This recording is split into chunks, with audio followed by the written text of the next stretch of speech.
Hi hello ಎಲ್ರಿಗೂ ನಮಸ್ಕಾರ. Welcome back to my channel. ನಾನು ನಿಮ್ಮ ಪ್ರೀತಿಯ ಪವಿತ್ರ. ಎಲ್ಲರೂ ತುಂಬ ಚೆನ್ನಾಗಿದ್ರ ಅಂತ ಭಾವಿಸ್ತಾ ಅಮ್ಮ ಮನೆಯ ಸೆಕೆಂಡ್ ಡೇ ವ್ಲಾಗನ್ನು ನಾನು ನಿಮ್ಮ ಜೊತೆ ಶೇರ್ ಮಾಡ್ಕೊಳ್ತಾ ಇದ್ದೀನಿ. ಒಂದು ಏನಪ್ಪ ಬೇಜಾರಾಗುತ್ತೆ ಅಂತಂದರೆ, ಇವಾಗೆಲ್ಲ ಸ್ಕೂಲ್ ಇರೋದ್ರಿಂದ ಅಮ್ಮ ಮನೆಗೆ ಒಂದು ದಿನ ಬಂದುಬಿಟ್ಟು ಹಾಗೆ ಓಡೋಗ್ತಾ ಇದ್ವಿ. ಇವತ್ತು 2 ದಿನ ಇದ್ದೀವಿ. ಹೋಗುವಾಗ ಏನೇ ಅಂದರೂ ಮನಸ್ಸಿಗೆ ನೋವಾಗುತ್ತೆ. ತವ್ರ ಮನೇಲಿ ಎಷ್ಟು ದಿನ ಇದ್ದರೂ ಬೇಜಾರಾಗಲ್ಲ, ಹಾಗಂತ ತವ್ರ ಮನೆ ಇರೋದಕ್ಕೂ ಕೂಡ ಆಗೋದಿಲ್ಲ. ಹಾಗೆ ನಿನ್ನೆ ಕೆಲವೊಂದಿಷ್ಟು ಜನರನ್ನ ನಾನು ನಿಮಗೆ ವಿಡಿಯೋದಲ್ಲಿ ತೋರಿಸೋದಕ್ಕಾಗಲಿಲ್ಲ. ಇವತ್ತು ಈ ಒಂದು ವಿಡಿಯೋದಲ್ಲಿ ನಾನು ನಿಮಗೆ ಪರಿಚಯ ಮಾಡ್ಕೊಡ್ತಾ ಹೋಗ್ತೀನಿ. ಹಾಗೆ ಅಮ್ಮ ಮನೆ ಹೀಗಿದೆ ಅಂತ ಹೇಳಿ ನಗೋದಿಕ್ಕೆ ಹೋಗ್ಬೇಡಿ. ಇದು ತುಂಬಾ ಹಳೆ ಪ್ಲೇನ್ ಅಪ್ಪಾಜಿ ಕನಸು. ಬಟ್ ಒಳಗಡೆ ಕಬೋರ್ಡ್ ಆಗಿರ್ಬೋದು, ಸೆಲ್ಫ್ ಆಗಿರ್ಬೋದು, ಆ ಥರದ್ದೇನಿಲ್ಲ. ಸುತ್ತ ಗೋಡೆ ಮಧ್ಯೆ ನಾವಿದ್ದೀವಿ ಅಷ್ಟೇ. ಹಾಗೆ ಇವ್ರು ನಮ್ಮ ಅತ್ತೆ ಎಲ್ಲರಿಗೂ ಗೊತ್ತು. ನನ್ನ ತಮ್ಮ ಅಂತೂ ಸಿಕ್ಕಾಪಟ್ಟೆ ಗೋಳು ಹೊಯ್ಕೋತಾನೆ. ನಮ್ಮ ಅತ್ತೆಗ ತುಂಬ ಹೊಡಿತಿರ್ತಾನೆ. ಇದು ನಮ್ಮ ಅತ್ತೆನೇ. ಇದು ನಮ್ಮ ಅಪ್ಪಾಜಿಯ ತಂಗಿ. ನಾನು ಇವ್ರ ಥರನೇ ನನ್ನ ನಡೆಯೋ ಸ್ಟೈಲು, ಆಮೇಲೆ ನಾನು ಹಿಂದೆ ಕೈ ಕಟ್ಕೊಳ್ಳೋ ನಿಲ್ಲೋ ಸ್ಟೈಲೆಲ್ಲ ನಮ್ಮ ಅತ್ತೆ ಥರನೇ ಅಂತ ಹೇಳ್ತಾರೆ. ನೋಡಿ, ಎಲ್ಲೋದ್ರೂ ನನ್ನ ತಮ್ಮ ಅತ್ತೆನ ಬಿಡಿಯೋದೆಲ್ಲ ಸಿಕ್ಕಾಪಟ್ಟೆ ಹೊಡಿತಾನೆ ಇರ್ತಾನೆ. ನಮ್ಮ ಅತ್ತೆನೂ ಕೂಡ ಅಷ್ಟೇ, ತುಂಬ ತಮಾಷೆ ಮಾಡ್ತಿರ್ತಾರೆ. ಸೊ ಇದು ಸಂಜೆ ವ್ಲಾಗು. ಸಂಜೆ ಎಷ್ಟು ಗಂಟೆ ಆಗಿತ್ತು ಅಂದರೆ ಆಲ್ರೆಡಿ ಹತ್ತತ್ರ 5 ಗಂಟೆ ಆಗ್ತಾ ಬಂದಿತ್ತು. ನಾವೆಲ್ಲರೂ ರೆಡಿ ಆಗಿಬಿಟ್ಟು ದೇವಸ್ಥಾನಕ್ಕೆ ಹೊರಟಿದ್ವಿ. ನನ್ನ ತಮ್ಮ ಸಂಜೆ ಹಸುಗಳನ್ನ ಎಲ್ಲ ಒಳಗಡೆ ಕಟ್ಬಿಟ್ಟು ಇನ್ನೊಂದು 6 ಗಂಟೆ ಹಾಗೆ ಹಾಲು ಹಿಂಡ್ತೀವಲ್ವ, ಸೊ ಹಾಗಾಗಿ ಅವುಗಳನ್ನೆಲ್ಲ ನೀಟಾಗಿ ಒರೆಸ್ಕೊಂಡು ಅವುಗಳನ್ನೆಲ್ಲ ಒಳಗೆ ಕಟ್ತಿದ್ದಾನೆ. ಈ ತಮ್ಮ ಬಂದರೆ ನನ್ನ ದೊಡ್ಡ ತಮ್ಮ ಸ್ವಲ್ಪ ಫ್ರೀ ಆಗಿಬಿಡ್ತಾನೆ ಈ ಥರದ ಕೆಲಸದಲ್ಲಿ. ಸಮ್ ಟೈಮ್ ಇವನು ಊರಿಗೆ ಬಂದುಬಿಟ್ಟ ಅಂದರೆ ಮುಗ್ದೋಯ್ತು. ಇವ್ನ ಫ್ರೆಂಡ್ಸ್ ಎಲ್ಲ ಇವನನ್ನು ಕರ್ಕೊಂಡು ಅಲ್ಲಿ ಇಲ್ಲಿ ಸುತ್ತಾ ಇರ್ತಾರೆ. ಜಾಸ್ತಿ ಇವನು ಮನೇಲಿರೋದು ಕಮ್ಮಿ. ಮನೇಲಿದ್ದರೆ ಸ್ವಲ್ಪ ತಮ್ಮಂಗೆ ಫ್ರೀ ಆಗಿರುತ್ತೆ. ಹಾಗೆ ನನ್ನ ಅಕ್ಕನ ಮಗ ಬಂದಿರಲಿಲ್ಲ ದಾವಣಗೆರೆಯಿಂದ. ಯಾಕೆಂದರೆ ಅವ್ನಿಗೆ ಇವಾಗ SSLC ಆಗಿರೋದ್ರಿಂದ ಅವನಿಗೆ ಫ್ರೈಡೇ ರಜೆ ಕೊಡಲಿಲ್ಲ. ಸೊ ಹಾಗಾಗಿ ಇವತ್ತು ಕ್ಲಾಸ್ ಮುಗಿಸ್ಕೊಂಡು, ಸೊ ಸ್ಯಾಟರ್ಡೆ ಅಲ್ವಾ, ಮಾರ್ನಿಂಗ್ ಕ್ಲಾಸ್ನ ಮುಗಿಸ್ಕೊಂಡು ಸೊ ಇಬ್ಬರು ಬೈಕ್ ತೊಗೊಂಡು ಬಂದಿದ್ದಾರೆ, ಅಭಿ ಮತ್ತು ವೀರು. ಇನ್ನು ನಾವೆಲ್ಲರೂ ರೆಡಿ ಆಗಿದ್ದೀವಿ. ಸೊ ನೋಡಿ, ಒಳ್ಳೊಳ್ಳೆ ಸೀರೆ ಹಾಕ್ಕೊಂಡು ಗ್ರ್ಯಾಂಡಾಗಿ ರೆಡಿಯಾಗಿ ನಾವು 4 ಜನ ಅಕ್ಕ ತಂಗಿರು. ನಮ್ಮ 4 ಜನ ಅಕ್ಕ ತಂಗಿರಿಗೆ ಆಧಾರ ಸ್ತಂಭ ನಮ್ಮಮ್ಮ ಅಂತಲೇ ಹೇಳ್ಬೋದು. ಅಪ್ಪಾಜಿ ಇಲ್ಲ, ಇವಾಗ ಅಮ್ಮನೇ. ಅಪ್ಪಾಜಿ ಅಮ್ಮ ಎಲ್ಲ ನಮಗೆ. ನಾವು ರೆಡಿ ಆಗಿಬಿಟ್ಟು ದೇವಸ್ಥಾನಕ್ಕೆ ಹೊರಟಿದ್ದೀವಿ. ಅಂದರೆ ನಿನ್ನೆ ಊರಲ್ಲಿ ಸಾರು ಹಾಕಿದ್ರು. ನಿನ್ನೆ ಊರಲ್ಲಿ 5 ದೇವರುಗಳ ಒಂದು ಪ್ರತಿಷ್ಠಾಪನೆ ಇರೋದ್ರಿಂದ ಊರಲ್ಲಿ ಏನು ಕರಿಬಾರ್ದು ಅಂದರೆ, ಕರಿಯೋ ಐಟಮ್, ಈ ಹಪ್ಪಳ ಕರಿಯೋದಾಗಿರ್ಬೋದು, ಆಮೇಲೆ ಕರಿಗಡ್ಬು ಕರಿಯೋದಾಗಿರ್ಬೋದು, ಆ ಥರದ ಅಡುಗೆ ಏನು ಮಾಡಬಾರ್ದು ಅಂತ ಹೇಳಿದ್ರು. ಹಾಗೆ ಊರಲ್ಲಿರೋವಂಥ ಎಲ್ಲರಿಗೂ ಬೆಳಗ್ಗೆ ಬ್ರೇಕ್ಫಾಸ್ಟು, ಮಧ್ಯಾಹ್ನದ ಊಟ ಎಲ್ಲದನ್ನೂ ಊರಲ್ಲಿ ದೇವಸ್ಥಾನದಲ್ಲೇ ಇಟ್ಕೊಂಡಿರೋ ಕಾರಣ ಆಲ್ಮೋಸ್ಟ್ ಅರ್ಧ ಜನ ಊರಲ್ಲಿ ನಿನ್ನೆ ಅಡುಗೆ ಮಾಡಿರಲಿಲ್ಲ. ಸೊ ಇವತ್ತು ತುಂಬ ಜನ ಅಡುಗೆ ಮಾಡಿಕೊಂಡು ದೇವರಿಗೆ ನೈವೇದ್ಯ ಅಂತ ಹೇಳಿ ಕೊಡೋದಕ್ಕೆ ಹೋಗ್ತಿದ್ದಾರೆ. ಸೊ ನಾವು ನಿನ್ನೆ ಬೆಳಗ್ಗೆ ಏನೂ ಮಾಡಿರಲಿಲ್ಲ. ಮಧ್ಯಾಹ್ನ ದೇವಸ್ಥಾನದಲ್ಲಿ ಊಟ ಆಗಿತ್ತು. ನೈಟ್ ಬಂದುಬಿಟ್ಟು ಸ್ವಲ್ಪ ಗೋಧಿ ಪಾಯಸ ಮಾಡಿಕೊಂಡು ಅನ್ನ ಸಾಂಬಾರು ಮಾಡ್ಕೊಂಡಿದ್ವಿ, ಬಂದವರಿಗೆ ಗೆಸ್ಟ್ಗಳಿಗೆ ಬೇಕು ಅಂತ ಹೇಳಿ. ಇನ್ನು ಇವತ್ತು ಕರಿಗಡ್ಬನ್ನ ಮಾಡಿಕೊಂಡು ಎಲ್ಲ ದೇವ್ರುಗಳಿಗೂ ನೈವೇದ್ಯ ತೊಗೊಂಡು ಹೋಗ್ತಾ ಇದ್ವಿ. ಫಸ್ಟು ನಾವು ಹಾಳೂರಿಗೆ ಹೋಗಿ ಬರೋಣ ಅಂತ ಹೇಳಿ ನಮ್ಮ ಊರಿಂದ, ಅಂದರೆ ನಮ್ಮ ಇವಾಗಿರೋ ಊರಿಂದ 1 ಕಿಲೋಮೀಟರ್ ಅಂತೂ ಆಗುತ್ತೆ ಹಾಳೂರು. ಮುಂಚೆ ಆವಾಗಿನ ಕಾಲದಲ್ಲಿ ಜನರೆಲ್ಲ ಇಲ್ಲೇ ವಾಸವಾಗಿದ್ರಂತೆ. ಹಾಗಾಗಿ ಇದನ್ನು ಹಾಳೂರು ಅಂತ ಕರೀತಾರೆ. ಸೊ ಇಲ್ಲಿ ಒಂದು ತುಂಬಾ ಶ್ರೇಷ್ಠಗಳಲ್ಲಿ ವಿಶೇಷ ಅಂತಲೇ ಹೇಳ್ಬೋದು, ಶ್ರೇಷ್ಠದಲ್ಲೇ ಶ್ರೇಷ್ಠ ಅಂತ ಅನ್ಬೋದು. ಅಂಥ ಒಂದು ದೇವಸ್ಥಾನ ದೇವರಿದೆ. ಅದನ್ನು ನಾನು ನಿಮಗೆ ವಿಡಿಯೋದಲ್ಲಿ ತೋರಿಸ್ತೀನಿ, ಎಲ್ಲೂ ಸ್ಕಿಪ್ ಮಾಡಿದೆ ನೋಡಿ. ಹಾಗೆ ಇವತ್ತು ಯಾರೆಲ್ಲ ಬಂದಿದ್ದಾರೆ ಊರಿಂದ ಅವರನ್ನು ಕೂಡ ಪರಿಚಯ ಮಾಡಿಕೊಡ್ತೀನಿ. ಇದುವರೆಗೂ ನಾನು ಪರಿಚಯ ಮಾಡಿಕೊಟ್ಟಿಲ್ಲ. ನನ್ನ ಅಪ್ಪಾಜಿ ತಂಗಿ ಅತ್ತೆನ ಏನಾದರೂ ಪರಿಚಯ ಮಾಡಿಕೊಟ್ಟಿದ್ದೀನೋ ಇಲ್ವೋ ಗೊತ್ತಿಲ್ಲ. ಸೊ ಅತ್ತೆ ಮತ್ತು ಅತ್ತೆ ಸೊಸೆ, ಅತ್ತೆ ಮಗ, ಮೊಮ್ಮಕ್ಕಳು ಎಲ್ಲ ಬಂದಿದ್ದಾರೆ. ಸ್ವಲ್ಪ ನಮಗೂ ಅವ್ರಿಗೂ ಕರೆಕ್ಷನ್ಸ್ ಇತ್ತು. ಸೊ ಹಾಗಾಗಿ ನಾವು ಇದುವರೆಗೂ ಮಾತಾಡ್ತಿರ್ಲಿಲ್ಲ. ನನ್ನ 2ನೇ ಅಕ್ಕ, ಅಮ್ಮ ಎಲ್ಲ ಮಾತಾಡ್ತಾಯಿದ್ರು, ಬರ್ತಿದ್ರು, ಹೋಗ್ತಿದ್ರು. ಬಟ್ ನಾನು, ನಮ್ಮ ತಂಗಿ ಸ್ವಲ್ಪ ಮಾತಾಡ್ತಿರ್ಲಿಲ್ಲ. ಮದುವೆ ಕಾರಣಗಳಿಂದಾಗಿ ನಮಗೂ ಅವ್ರಿಗೂ ಸ್ವಲ್ಪ ಕ್ರ್ಯಾಶ್ ಆಗಿ ನಾವು ಅವ್ರ ಜೊತೆ ಮಾತು ಬಿಟ್ಟಿದ್ವಿ. ಅವ್ರು ಊರಿಗೆ ಬಂದರೂ ಹೋದರೂ ಕೂಡ ನಾವು ಮಾತಾಡಿಸ್ತಿರ್ಲಿಲ್ಲ. ಇದೇ ಫಸ್ಟ್ ಟೈಮ್ ನಾವು ಅವ್ರ ಜೊತೆ ತುಂಬ ಚೆನ್ನಾಗಿ ಮಿಂಗಲ್ ಆಗಿದ್ದು ಅಂತಂದರೆ. ಅವ್ರು ಯಾವಾಗಲೂ ಬಂದರೂ ಇರ್ತಾನೂ ಇರಲಿಲ್ಲ. ಈ ವರ್ಷವೇ ಅವರು 2 ದಿನ ನಮ್ಮ ಮನೇಲಿ ಸ್ಟೇ ಆಗಿದ್ದು. ಯಾವಾಗ ಬಂದರೂ ಮನೇಲಿ ಏನಾದರೂ ಫಂಕ್ಷನ್ಸ್ ಇದ್ದರೆ ಹಾಗೆ ಬಂದುಬಿಟ್ಟು ಹಾಗೆ ಹೊರಟೋಗ್ಬಿಡೋರು. ಸೊ ಬಂದುಬಿಟ್ಟು ಇದೇನು ಕೆಲಸ ಇತ್ತು ಮುಗಿಸ್ಕೊಂಡು, ಊಟ ಮುಗಿಸ್ಕೊಂಡು ಹೊರಟೋಗಿರೋರು. ಅಪ್ಪಾಜಿ ಜೊತೆ, ಅಮ್ಮನ ಜೊತೆ, ಅಕ್ಕನ ಜೊತೆ ಮಾತಾಡ್ಕೊಂಡು ಹೋಗೋರು. ನಾನು ನನ್ನ ತಂಗಿ ಯಾವಾಗಲೂ ಮಾತಾಡ್ತಾನೆ ಇರಲಿಲ್ಲ. ಸೊ ಈ ವರ್ಷ ಎಲ್ಲರ ಜೊತೆನೂ ಹೊಂದ್ಕೊಂಡು, ಸಂಬಂಧಗಳಂದಮೇಲೆ ಯಾವುದು ಬಿಟ್ಟು ಹೋಗಿರೋ ಅಂಥದ್ದಲ್ಲ. ಬಟ್ ಕೆಲವೊಂದಿಷ್ಟು ಮನಸ್ತಾಪಗಳಿದ್ದಾಗ ನಮ್ಮ ಪಾಡಿಗೆ ನಾವಿರ್ತೀವಿ, ಅವ್ರ ಪಾಡಿಗೆ ಅವ್ರು ಇರ್ತಾರೆ. ಯಾಕೆಂದರೆ ಮನಸ್ತಾಪಗಳೆಲ್ಲ ತಿಳಿಯಾದಾಗ ಮಾತಾಡಿದರೆ ಚೆನ್ನಾಗಿರುತ್ತೆ. ಮನಸ್ತಾಪಗಳನ್ನ ಇಟ್ಕೊಂಡು ಮಾತಾಡಿದಾಗ ನಾವೇನೋ ಮಾತಾಡಿ ಅವರೇನೋ ಮಾತಾಡಿ ಸಮಸ್ಯೆಗಳು ಜಾಸ್ತಿ ಆಗುತ್ತೆ.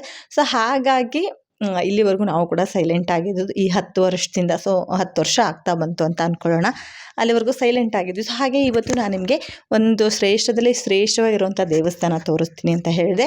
ನಮ್ಮೂರೆಲ್ಲ ನಾನು ಕೇಳಿರೋ ಪ್ರಕಾರ ಎಲ್ಲೂ ಕೂಡ ಜೋಡಿ ಬಸವಣ್ಣ, ಎಲ್ಲೇ ಕೇಳಿದ್ರೂ ಒಂಟಿ ಬಸವಣ್ಣ ಇರುತ್ತೆ. ನಮ್ಮೂರಲ್ಲಿ ವಿಶೇಷತೆ ಅಂತಂದರೆ ಜೋಡಿ ಬಸವೇಶ್ವರನ ದೇವಸ್ಥಾನ ಇದೆ. ಅದೇನೇ ತುಂಬ ವಿಶೇಷ ಅಂತಲೇ ಹೇಳ್ಬೋದು. ಊರಿಗೆ ಬಂದಿರ್ತೀವಿ ಅಂತಂದರೆ ಮನೆ ಮಕ್ಕಳು ದಾರುದ್ದಕ್ಕೂ ಜನ ಮಾತಾಡಿಸ್ತಾನೆ ಇರ್ತಾರೆ.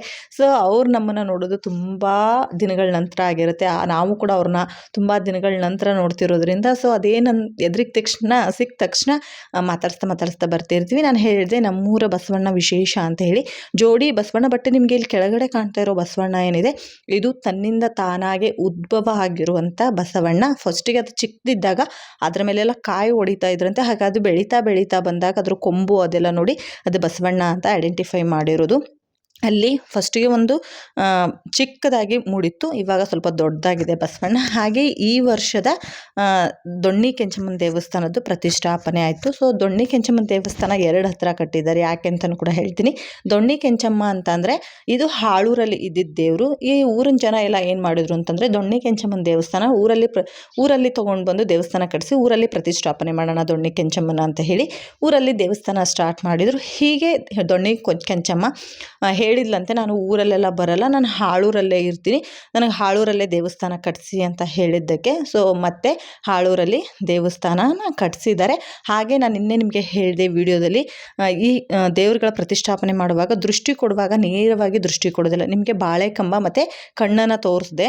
ಸೊ ಆ ಕನ್ನಡಿ ಹಳ್ಳಲ್ಲಿ ದೇವರಿಗೆ ದೃಷ್ಟಿ ಕೊಡ್ತಾರಂತೆ. ಯಾಕೆ ಅಂತಂದರೆ ಮನುಷ್ಯನ ನೇರವಾಗಿ ಕೊಟ್ಟರೆ ಮನುಷ್ಯ ಸುಟ್ಟು ಹೋಗ್ತಾನಂತೆ. ಸೊ ಹಾಗಾಗಿ ಬಾಳೆ ಕಂಬದ ಹತ್ರ ಒಂದು ಕನ್ನಡಿ ಹಳ್ಳನ್ನು ಇಟ್ಟು ಆ ಕನ್ನಡಿ ಹಳ್ಳಲ್ಲಿ ನೋಡಿಕೊಂಡು ದೇವರಿಗೆ ದೃಷ್ಟಿ ಕೊಡ್ತಾರಂತೆ. ಆ ಬಾಳೆ ಕಂಬ ಏನಾಗಿರುತ್ತೆ ಅದು ಕಂದು ಹೋಗಿರುತ್ತೆ, ಸುಟ್ಟು ಹೋಗಿರುತ್ತೆ, ಅದನ್ನು ನೀವು ನೋಡ್ಬೋದು. ಆ ಸ್ಥಾನದಲ್ಲಿ ಏನಾದರೂ ಮನುಷ್ಯ ಇದ್ದರೆ ಮನುಷ್ಯನೂ ಕೂಡ ಸುಟ್ಟು ಹೋಗ್ತಾನೆ ಅಂತ ಹೇಳ್ತಾರೆ. ಹಾಗಾಗಿ ನೇರವಾಗಿ ದೇವರುಗಳಿಗೆ ದೃಷ್ಟಿ ಕೊಡಲ್ಲ. ಹಾಗೆ ಇದು ಹಾಳೂರಲ್ಲಿ ಒಬ್ಬರು ಜಮೀನಲ್ಲಿ ಇರ್ತಕ್ಕಂಥ ಒಂದು ದೇವಸ್ಥಾನ, ಚೌಡೇಶ್ವರಿ ದೇವಸ್ಥಾನ. ಇವ್ರದ್ದು ಕೂಡ ಅಷ್ಟೇ, ಫಸ್ಟಿಗೆ ಒಂದು ನಾಗಪ್ಪನ ಮೂರ್ತಿಗಳಿತ್ತು, ಇಲ್ಲಿ ದೇವಿಯ ಒಂದು ಪ್ರತಿಷ್ಠಾಪನೆ ಮಾಡಿದ್ದಾರೆ. ಇಲ್ಲೂ ಕೂಡ ಒಂದು ಶಿವರಾತ್ರಿ ಅಲ್ಲ, ನವರಾತ್ರಿ ದಿನ ತುಂಬ ವಿಜೃಂಭಣೆಯಾಗಿ ಜಾತ್ರೆ ನಡೆಯುತ್ತೆ. ನನಗೆ ಈ ದೇವಸ್ಥಾನಕ್ಕೆ ಬರೋದಕ್ಕೆ ತುಂಬ ಇಷ್ಟ. ಯಾಕೆ ಅಂತೀರ, ಸುತ್ತ ಹಸಿರು ಇರುತ್ತೆ, ಮಧ್ಯದಲ್ಲಿ ನಾವು ನಡ್ಕೊಂಡು ಹೋಗ್ತಾ ಇದ್ರೆ ಎಷ್ಟು ಚೆನ್ನಾಗಿರುತ್ತೆ. ಏನಾದರೂ ಫೋಟೋಶೂಟ್ ಮಾಡಿಸ್ಕೊಳ್ಬೇಕು ಅಂದರೆ ಬೆಸ್ಟ್ ಪ್ಲೇಸ್ ಅಂತಲೇ ಹೇಳ್ಬೋದು. ನಮ್ಮೂರಲ್ಲಿ ಅಷ್ಟು ಚೆನ್ನಾಗಿದೆ ಈ ಪ್ಲೇಸು.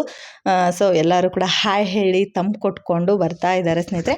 ಹಾಗೆ ನಾನು ನಿಮಗೆ ನಮ್ಮೂರಲ್ಲಿ ದೊಣ್ಣಿ ಕೆಂಚಮ್ಮನ ದೇವಸ್ಥಾನದ ಬಗ್ಗೆ ಹೇಳ್ತಾ ಇದ್ದೆ. ದೊಣ್ಣಿ ಕೆಂಚಮ್ಮ ಊರಲ್ಲಿ ಬರಲ್ಲ ಅಂತ ಹೇಳಿದ್ದಕ್ಕೆ ಆಲ್ರೆಡಿ ಅಲ್ಲಿ ದೇವಸ್ಥಾನ ಕಟ್ಟಿಸ್ತಾ ಇರೋ ಕಾರಣ ಅಲ್ಲಿ ಕಟ್ಟಿಗೆಯಿಂದ ಮಾಡಿರೋವಂಥ ಒಂದು ದೊಣ್ಣಿ ಕೆಂಚಮ್ಮನ ಒಂದು ಪ್ರತಿಷ್ಠಾಪನೆ ಮಾಡಿದ್ದಾರೆ. ಇಲ್ಲಿ ಕಲ್ಲಿನ ವಿಗ್ರಹನ ಕೆತ್ತಿಸ್ಬಿಟ್ಟು ದೊಣ್ಣಿ ಕೆಂಚಮ್ಮನ ಒಂದು ವಿಗ್ರಹನ ಪ್ರತಿಷ್ಠಾಪನೆ ಮಾಡಿದ್ದಾರೆ. ನಮ್ಮೂರಲ್ಲಿ ಒಟ್ಟಾರೆ 5 ವಿಗ್ರಹಗಳ ಪ್ರತಿಷ್ಠಾಪನೆ ಇತ್ತು. ಒಂದು ದೊಣ್ಣಿ ಕೆಂಚಮ್ಮ, ಮಾಸ್ತಮ್ಮ, ಚೌಡಮ್ಮ, ಹಾಗೆ ಶಂಭುಲಿಂಗಜ್ಜ ಮತ್ತು ಗಣೇಶಂದು. ಶಂಭುಲಿಂಗಜ್ಜನ ದೇವಸ್ಥಾನಕ್ಕೆ ನಾವು ಹೋಗಲಿಲ್ಲ. ಯಾಕೆ ಅಂತಂದರೆ ಅದು ಸುಡುಗಾಡದಲ್ಲಿರ್ತಕ್ಕಂಥ ಒಂದು ದೇವಸ್ಥಾನ. ಸುಡುಗಾಡದಲ್ಲಿರುವಂಥ ದೇವರೇ ತುಂಬಾ ಶ್ರೇಷ್ಠವಾಗಿದ್ದು ಅಂತಲೇ ಹೇಳ್ಬೋದು. ಬಟ್ ಅಲ್ಲಿ ತುಂಬ ಕತ್ಲಾಗಿರೋದ್ರೆ ಹೆಣ್ಮಕ್ಳಿಗೆ ಹೋಗಿದ್ವಿ, ಸ್ವಲ್ಪ ಭಯ ಅಂತ ಅನಿಸ್ಬಿಟ್ಟು ನಾವು ಹೋಗಲಿಲ್ಲ.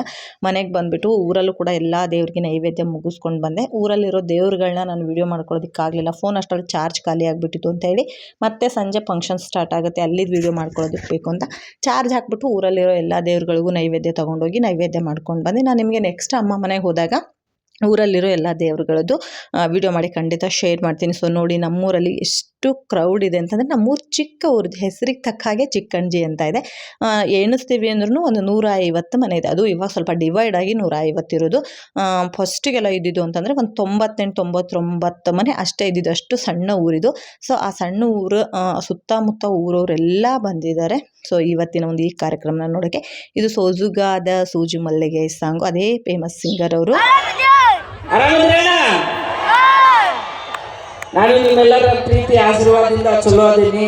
ಸ್ವಲ್ಪ ಬಿಗ್ ಬಾಸ್ ಮನೆಯಾಗ ನಿದ್ದೆ ಗೆಟ್ಟ, ಸ್ವಲ್ಪ ಊಟ ಸ್ವಲ್ಪ ಕಮ್ಮಿ ಆಗಿ ಸ್ವಲ್ಪ ನಾಯಿ ಬಿಡಕ್ಕೆ ಹೋಗೋದೀನಿ. ಇಲ್ಲಿ ಹೊರಗೆ ಬಂದೀನಿ, ಚಲೋ ಹಾಕೀನಿ, ಎಲ್ಲ ಓಟ್ ಹಾಕಿ ನಾನು ಗೆಲ್ಸಿದ್ದಕ್ಕೆ ನಿಮಗೆಲ್ಲರಿಗೂ ತುಂಬ ಹೃದಯ ಧನ್ಯವಾದಗಳು. ಅವೇನಾದ್ರು ಮಾತಾಡ್ಬೇಕಾದ್ರೆ ಮತ್ತೆ ಡಿಸ್ಟರ್ಬ್ ಮಾಡಿದ್ರೆ ಫಸ್ಟಿಂದ ಹೇಳ್ತಾರೆ.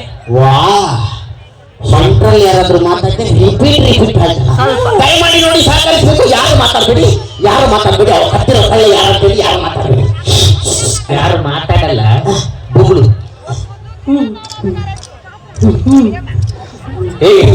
ಇದೆಲ್ಲ ಪ್ರಾಕ್ಟೀಸ್ ಆಗಿತ್ತ.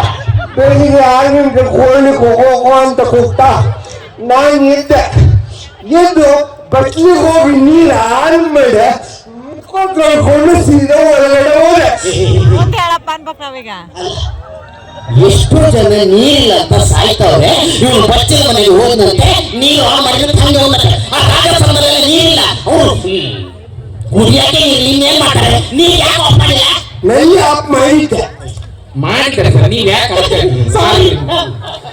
ಬೆಳಿಗ್ಗೆ 6 ಗಂಟೆ ಕೋಳಿ ಹೋಗೋ ಅಂತ ಕೂಗ್ತಾ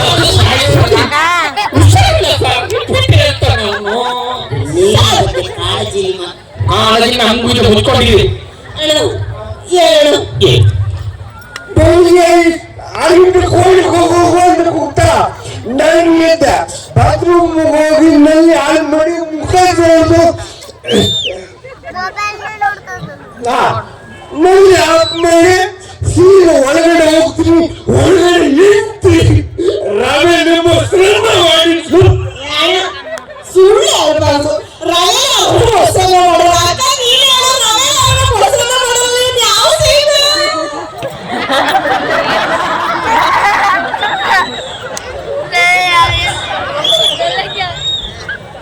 ಅವ್ರ ಹಸುವಾಗಿತ್ತಲ್ವಾ, ಅದು ಡೌಟ್ ಕ್ಲಿಯರ್ ಮಾಡ್ದವ್ರೆ. ಕೋಳಿನೊಂದು ಕೂಗಿಸ್ಬೇಡ. ಬೆಳಿಗ್ಗೆ 6 ಗಂಟೆ ಅವ್ನು ರವೆ ಹಾಕಿ ಮುಟ್ಟೋದು ನೋಡಿ ಏನು ನಿಂಗೆ ಯಾಕೆ ಅದು ನೀವು ಯೋಚ್ನೆ ಮಾಡಿ ರವೆ ಹಾಕಿ ಯಾರಾದ್ರು ಮೊಸರನ್ನ ಮಾಡ್ತಾರೆ. ಅವ್ರು ಎತ್ತಿ ಮಾಡೋದಕ್ಕೆ ಸಾಯಿ ಸುಮ್ಮನೆ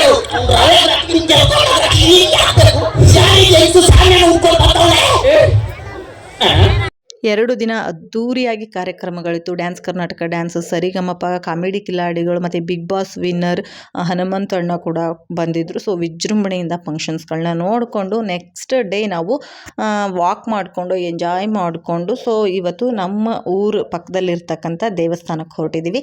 ಮೊನ್ನೆ ನಾನು ನಿಮಗೆ ಒಂದು ವಿಡಿಯೋ ಶೇರ್ ಮಾಡಿದ್ದೆ. ತಮ್ಮ ಮಕ್ಕಳನ್ನ ಕರ್ಕೊಂಡು ಹೋಗ್ಬಿಟ್ಟು ಆಟ ಆಡಿಸ್ಕೊಂಡು ಕರ್ಕೊಂಡು ಬಂದ ದುರ್ಗವ್ವ ದ್ಯಾಮವ್ವನ ಜಾತ್ರೆ ಇತ್ತು ಅಂತ ಹೇಳಿ ಜಸ್ಟ್ ಆಟ ಆಡ್ಕೊಂಡು ಹಾಗೆ ಹೋಗಿದ್ವಿ. ದೇವಸ್ಥಾನಕ್ಕೆ ಬಂದು ಹೋಗಿರಲಿಲ್ಲ. ಸೊ ದೇವ್ರ ದರ್ಶನ ಇಲ್ಲದೆ ಹಾಗೆ ವಾಪಸ್ ಊರಿಗೂ ಕೂಡ ಹೋಗಬಾರ್ದು, ಇಲ್ಲಿ ತನಕ ಬಂದಿದ್ದೀವಿ ಅಂದಮೇಲೆ ಹೋಗಿ ಬರೋಣ ಅಂತ ಹೇಳಿ ಬಂದಿದ್ದು. ಇದು ಹಂಸಬಾವಿಯಿಂದ ಇನ್ನೂ 1 ಕಿಲೋಮೀಟ್ರ್ ದೂರನೇ ಇದೆ, ಅಂದರೆ ಕೆರೆ ಏರಿ ಮೇಲಿದೆ ಇದು.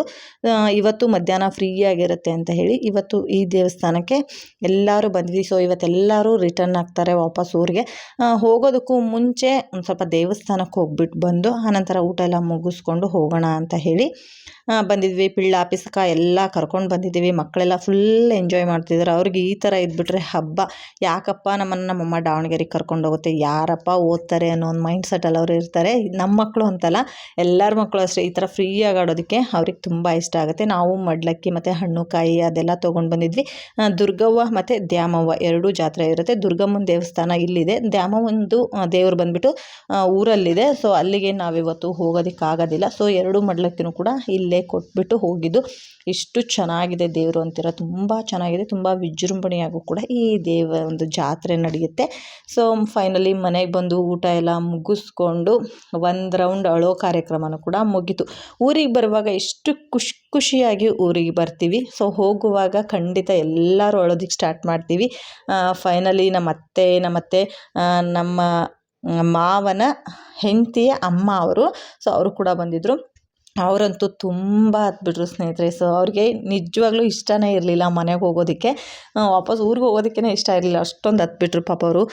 ಮಾತು ಮಾತ್ರ ಫುಲ್ಲು ಸ್ಟ್ರಾಂಗ್, ಜಗಳ ಮಾಡ್ತಾರೇನೋ ಅನ್ಬೇಕು ಆ ರೀತಿ ಮಾತಾಡ್ತಿರ್ತಾರೆ. ಬಟ್ ಕೆಲವೊಂದಿಷ್ಟು ವಿಷಯಗಳಲ್ಲಿ ತುಂಬ ಸೂಕ್ಷ್ಮ, ಎಲ್ಲರಿಗಿಂತ ಜಾಸ್ತಿ ಹತ್ಬಿಟ್ಟಿದ್ದು ಅವರೇನೆ. ನಾವು ಬೈತಾ ಇದ್ವಿ, ಇರಲಿ ಬಿಡಮ್ಮ ಏನೂ ಆಗಲ್ಲ ಅಂತ ಹೇಳಿ. ಬಟ್ ಸುಮ್ಮನೆ ಹಿಡ್ಕೊಳ್ಳೋದು ಅಳೋದು, ಅವ್ರಿಗೆ ಬಿಟ್ಟು ಹೋಗ್ತಿದ್ದೀನಲ್ಲ ಅಂತ ಒಂದು ಸಣ್ಣ ನೋವು ಬೇರೆ ಇತ್ತು. ಸೊ ಫೈನಲಿ ಅವರೆಲ್ಲ ಊರಿಗೆ ಹೊರಟಾಯಿತು. ಸೊ ಕಾರ್ ತೊಗೊಂಡು ಬಂದಿದ್ದರು. ವಾಪಸ್ಸು ಕಾರಲ್ಲಿ ಹೊರಟ್ಬಿಟ್ಟು ನಮ್ಮ ಮಾವ ಕೂಗ್ತಿದ್ದಾರೆ ಬನ್ನಿ ಬನ್ನಿ ಅಂತ ಹೇಳಿ. ಬಟ್ ಇಲ್ಲಿ ನೋಡಿದರೆ ಮುತ್ತಿನ ಸುರಿಮಳೆಗಳು ನಡೀತಾ ಇದೆ ಮಗನ ಮೇಲೆ ಮತ್ತು ಮಗಳ ಮೇಲೆ. ಇವ್ರು ಬಂದುಬಿಟ್ಟು ನಮ್ಮ ಅತ್ತೆಯ ಸೊಸೆ, ಇವರೇ ಅವರಮ್ಮ. ಸೊ ನೋಡಿ ಇನ್ನೂ ಅಳ್ತಾನೇ ಇದ್ದಾರೆ. ಅಳಬೇಡಿ ಅಮ್ಮ ಅಂತ ನಾವು ಎಷ್ಟು ಸಾರಿ ಹೇಳಿದ್ರು ಕೂಡ ಮತ್ತು ಅಳ್ತಾನೇ ಇದ್ದಾರೆ. ಇವ್ರಿಗಂತೂ ನನ್ನ ಮಗಳು ತುಂಬ ಇಷ್ಟ ಆಯಿತು. ಆಲ್ಮೋಸ್ಟ್ ಆಲ್ ನನ್ನ ಮಗಳು ಎಲ್ಲರಿಗೂ ಇಷ್ಟ ಆಗ್ತಾಳೆ. ಸೊ ಯಾಕೆಂದರೆ ಅಷ್ಟು ಸೈಲೆಂಟು.